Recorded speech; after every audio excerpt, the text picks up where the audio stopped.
नमस्कार, मैं हूं रितेश मिश्र। जुर्म छोटा या बड़ा नहीं होता है और न ही वो किसी को पहचानता है। जुर्म छोड़ जाता है चंद निशानियां, बर्बादी के फसाने और गम के आंसू। आज बात होगी जुर्म के कुछ ऐसे ही दास्तान की। आतंक सुकून और चैन छीन लेता है, दर्द और भी बढ़ जाता है जब कानून के हाथ खाली नजर आते हैं। एक मासूम को कैसे मिली असमत बचाने की सजा? एक गांव क्यों है दहशत में? दुनिया भर में नाम कमाने से पहले कैसे वो पहुंची काली दुनिया में? और पुलिस के नाक के नीचे कौन हुआ फरार? आज दिखाएंगे हर वो खबर जो करता है आपको सावधान।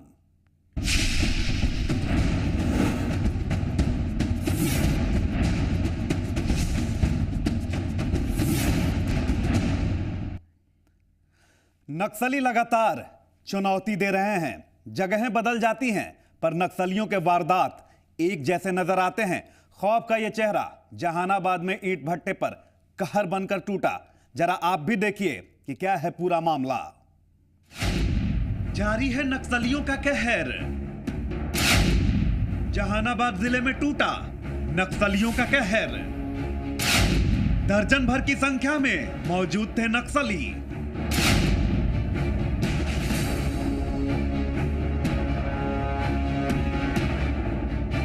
नक्सलियों का कहर थमने का नाम नहीं ले रहा है। पुलिस और नक्सलियों के बीच शाह और मात का खेल जारी है। मंगलवार की रात जहानाबाद जिले के पारस बिगहा थाना इलाके में नक्सलियों ने एक बार फिर से जमकर उत्पात मचाया। करीब दर्जन भर की संख्या में पहुंचे नक्सलियों ने ईंट भट्टे को अपना निशाना बनाया। नक्सलियों के जत्थे ने एक ट्रैक्टर में आग भी लगा दी। इस आगजनी में ट्रैक्टर बुरी तरीके से जलकर राख हो गई। इतना ही नहीं, नक्सलियों का उत्पात यहीं पर नहीं थमा। नक्सलियों ने ईंट भट्टों पर काम कर रहे मजदूरों के साथ मारपीट भी की। दहशत फैलाने के मंसूबे के साथ नक्सलियों ने 8 राउंड फायरिंग भी की। अब इस घटना के बाद पूरे इलाके के लोगों में दहशत देखा जा रहा है। इससे तो काफी दहशत हुआ होगा आपसे? तो काफी है, मैंने सब पूरा लेबर वगैरह सब जो है से भाग रहा था। हम लोग तो खुद प्रेशर में है। सरकार का टैक्स भी देते हैं दुनिया भर को, 2.5 लाख रुपये टैक्स देते हैं। 91,000 रुपया मार्च में 27 मार्च को ऑनलाइन टैक्स दिए। तो क्या इसको लोकल नक्सली संगठन कह सकते हैं? हाँ, वो कहा जा सकता है। तो अभी आपको इधर से उधर से कहीं से कुछ पता चल रही है क्या? रात के करीब 9 बजे के दरमियान मैंने कुछ अज्ञात लोग आए और मेरा मिस्त्री, जलाई मिस्त्री लेबर को धमकी वगैरह दिए कि काम बंद करो, और ट्रैक्टर में आग लगा दिए। क्या फायरिंग भी थी? हाँ, फायरिंग भी किया।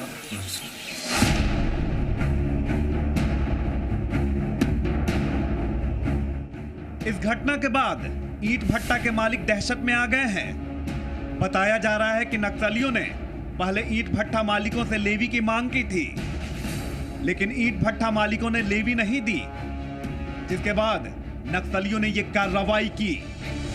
वहीं अब इस मामले में पुलिस ने भी अपनी कार्रवाई शुरू कर दी है। दिनांक 14 अप्रैल को कि रात में चैनपुरा एक जगह है परसबिघा थाना अंतर्गत, उसमें योगेंद्र शर्मा है, उनका भट्ठा है। उस भट्ठे पे कल कुछ असामाजिक तत्व 7-8 की संख्या में आए और उनके ट्रैक्टर जो भट्ठा पे लगा हुआ था उस ट्रैक्टर को जला दिया है और जला के क्षति पहुंचाया है। अब देखना है कि पुलिस नक्सलियों के खिलाफ क्या कार्रवाई करती है। पुलिस जितनी तेजी से कार्रवाई करेगी, लोगों में भरोसा भी उतनी ही तेजी से बहाल होगा। अजीत कुमार, जी मीडिया, जहानाबाद।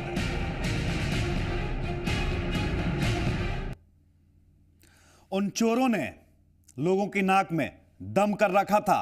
इतना ही नहीं, वो ट्रक को भी चुरा लिया करते थे, लेकिन फिर पुलिस ने बिछाया अपना जाल और सातिर चोर चढ़ गए पुलिस के हत्थे।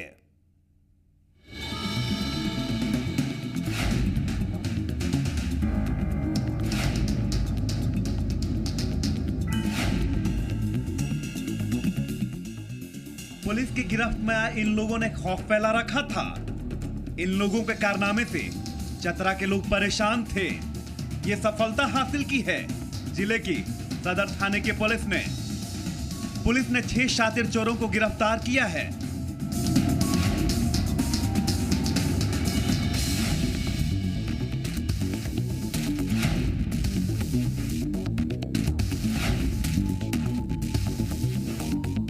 इनकी गिरफ्तारी पुलिस के लिए एक बड़ी कामयाबी मानी जा रही है। आपको बता दें कि सदर थाना इलाके के गेरुआ गांव के पास से इन लोगों ने एक ट्रक को लूटा था।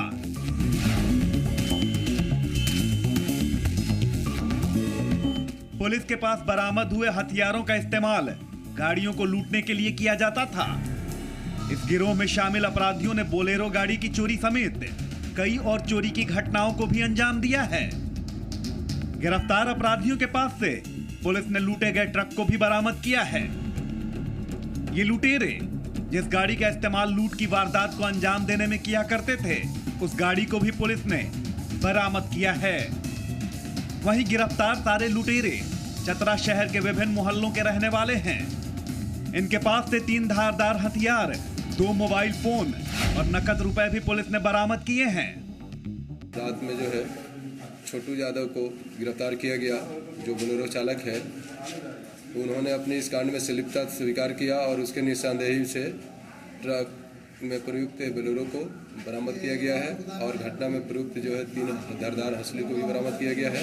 घटना में संलिप्त जितने अपराधकर्मी हैं, पंकज कुमार को गिरफ्तार किया गया और उसके निशानदेही पर लूट का जो है रिलायंस कंपनी का मोबाइल जो ट्रक चालक से लूटा था, राहुल कुमार को गिरफ्तार किया गया जो स्पाइस मोबाइल उसके पास लूटा हुआ था।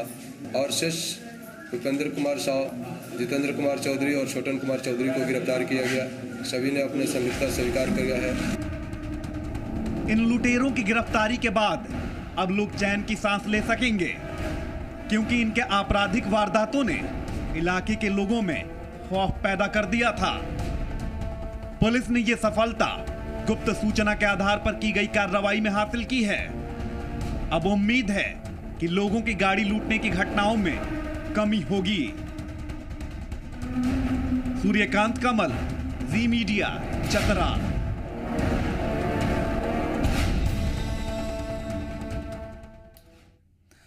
हवस के दरिंदों ने किसकी काटी नाक, दिखाएंगे ये भी, लेकिन एक छोटे से ब्रेक के बाद।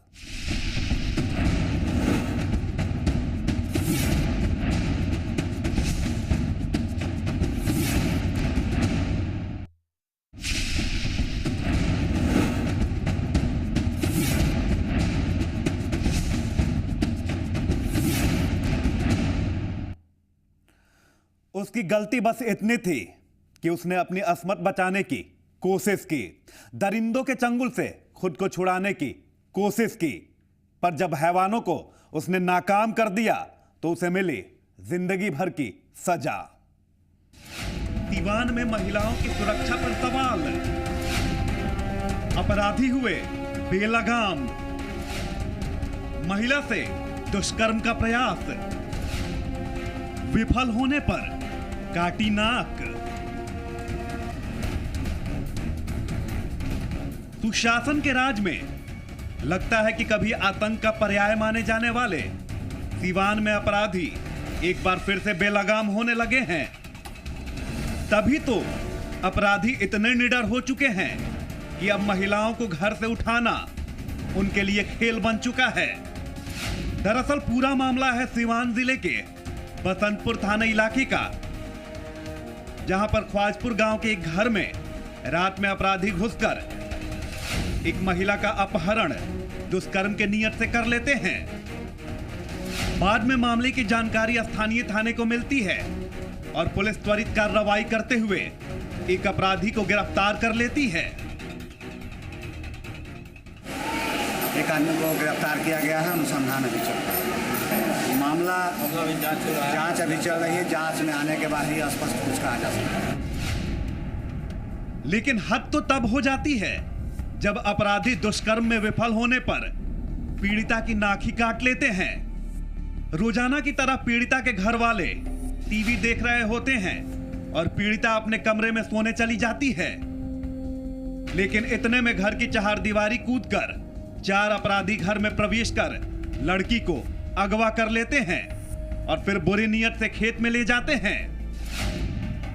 उधर लड़की को कमरे में न पाकर घर वाले परेशान हो जाते हैं और काफी खोजबीन के बाद पीड़िता घायल अवस्था में खेत में मिलती है। पीड़िता को फौरन अस्पताल ले जाया जाता है, जहां पर होश में आने के बाद वो एक अपराधी की शिनाख्त कर लेती है।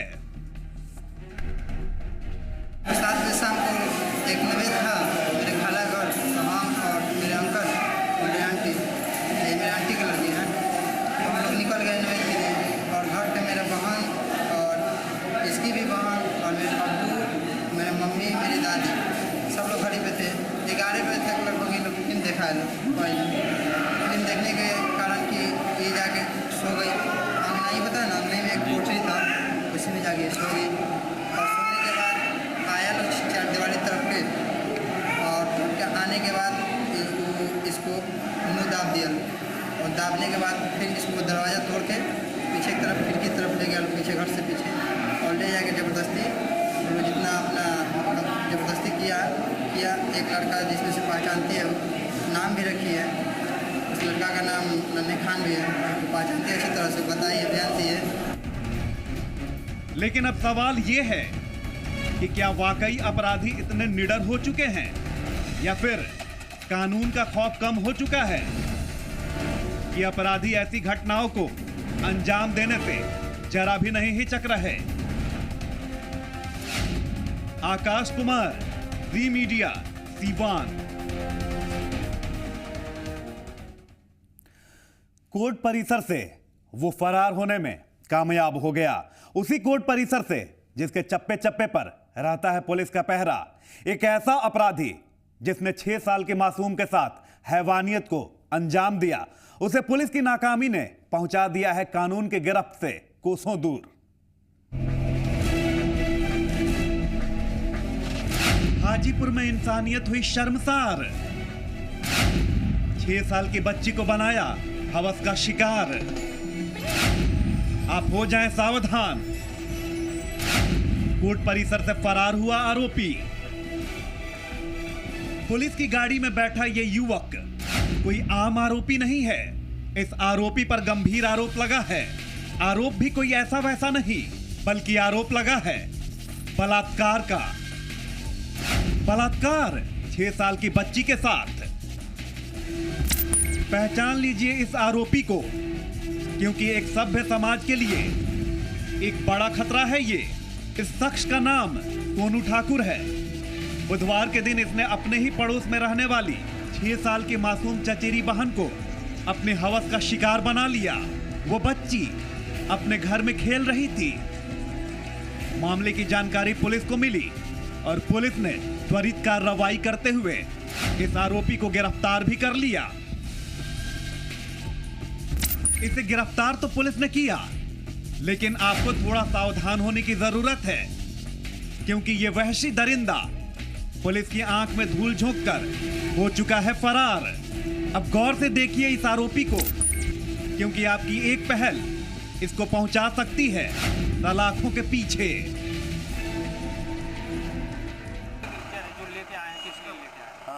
जांच कराने के लिए लाए हैं। क्या हुआ है? क्या हुआ? क्या आरोप क्या है? ओ चलिए, क्या आरोप क्या है? आरोप है कि उनके साथ में गलत नीति से ठीक करने का है आरोप, और तो ऐसा कोई बात नहीं। लेकिन बात यही नहीं थमती, क्योंकि आरोपी सोनू ठाकुर के लिए ये कोई पहली वारदात नहीं है, बल्कि उसके कारनामों से उसके गांव वाले इतने त्रस्त हो चुके हैं, इतने बदनाम हो चुके हैं कि उन्हें अब अपने गांव चकबहदीन का नाम लेने तक में शर्म आती है।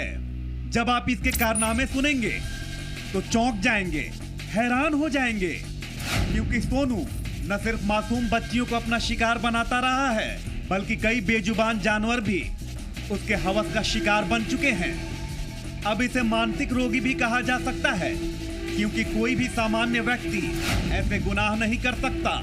वहीं गांव वालों ने इस पर कई बार जुर्माना भी लगाया, लेकिन ये अपनी आदत से मजबूर है। उसमें वादनी द्वारा एक लिखित आवेदन दिया गया है कि कल दिन में करीब 2:15 बजे उनकी 6 वर्षीय गुड्डी कुमारी के साथ जो है पड़ोसी सोनू ठाकुर द्वारा जो है बलात्कार की घटना किया गया था। क्या कार्रवाई की हो रही है इसमें पुलिस द्वारा त्वरित कार्रवाई करते हुए अभियुक्त को गिरफ्तार कर लिया गया और पीड़िता को मेडिकल जांच हेतु सदर अस्पताल हाजीपुर भेजा गया। ये बड़बखती कभी गाय को बलात्कार करता है तो 10,000 जुर्माना दिया, कभी बकरी के किया तो मर गया और पुलिस धरता है, पुलिस धरने के बाद पैसा पर मैनेज करवा लेता है। और कल 6 साल के बच्ची के साथ ही घटना हुआ, होने के बाद जहाँ लोग जाता है कहता है चेक मदीना कैसा जो साला आदमी कोई इंसाफ करने वाला नहीं है, इसका काम ही है। शिकायत होता है गांव का समाज का, इस तरह कोई बहू बेटी का इज्जत चल जाएगा जैसे कोई अगुआ बर्तू ही नहीं आएगा, यही सब तो बात है। अब बड़ी चुनौती है पुलिस के लिए, जो इसे जल्द से जल्द गिरफ्तार कर इसके अंजाम यानी कि सलाखों के पीछे डाले, ताकि इस वहशी दरिंदे का शिकार कोई और ना बन सके। विकास आनंद, जी मीडिया, हाजीपुर। और फिलहाल वक्त हो चला है एक और छोटे से ब्रेक का।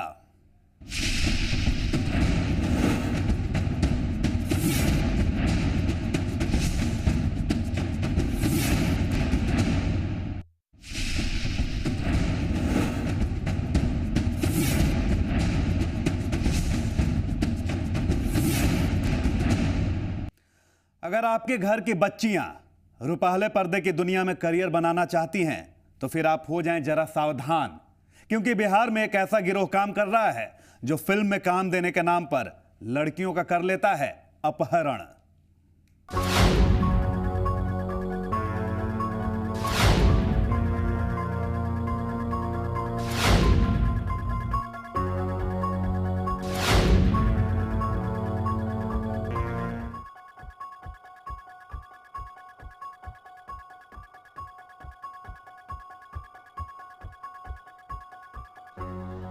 रुपहले पर्दे की इसे चकाचौंध नहीं कहें तो क्या कहें। पढ़ने लिखने और खेलने कूदने की उम्र में ऐसा जुनून चढ़ा, सभी हदें पार कर घर से निकल गई सिल्वर स्क्रीन की दुनिया में करियर बनाने। लेकिन इन्हें क्या पता, जिस दुनिया में करियर बनाने का सपना संजोया है वो सिर्फ सपना था। हकीकत तो तब सामने आई जब वो उनकी चंगुल में फंस गई। वो पता चला कि वो शूटिंग में ले गया, तो हम जिस फैमिली से लाया तो लोग पूछते पूछते पूछते पूछते किसी भी हाल में सुराग मिला तो पता किए तो आया यहाँ मिला। जब जाते थे लेने के लिए तो बोलता नहीं जाने देंगे। स्क्रिप्ट तैयार थी, फिल्म की शूटिंग शुरू होने वाली थी, लेकिन उससे पहले ही पुलिस ने इनके राज खोल दिए। अपनी पोती की तलाश में घूम रही इस महिला ने पुलिस के सामने हकीकत बयां की तो पुलिस के होश उड़ गए। पुलिस ने भी फौरन कार्रवाई करते हुए एक नहीं दो नहीं कुल 4 लड़कियों को इनसे मुक्त कराया और 10 लोगों को भी गिरफ्तार किया है जो फिल्म में काम देने के नाम पर इन्हें घर से भगा लाए थे। पुलिस को वहां भेजकर उनको बरामद करवाया गया लड़कियों को। वहां से 2 और लड़कियां बरामद हुई हैं और कुछ लोगों को पुलिस ने पूछताछ के लिए हिरासत में लिया गया है। मुंगेर की एक महिला है, वो भी पकड़ी गई है। पुलिस पटकथा तैयार होने से पहले अगर राज से पर्दा नहीं उठाती तो इनके साथ क्या होता ये हम सभी जानते हैं। बहरहाल ये सीख है उन परिवारों के लिए जो अपने बच्चों के रहन सहन पर ध्यान नहीं देते। मुकेश कुमार, जी मीडिया, दरभंगा। और इसी के साथ पुरवैया क्राइम स्पेशल में आज बस इतना ही, लेकिन आप रहिए बाखबर, क्योंकि जुर्म कहीं भी हो सकता है, कभी भी हो सकता है। कल फिर होगी मुलाकात, तब तक के लिए नमस्कार।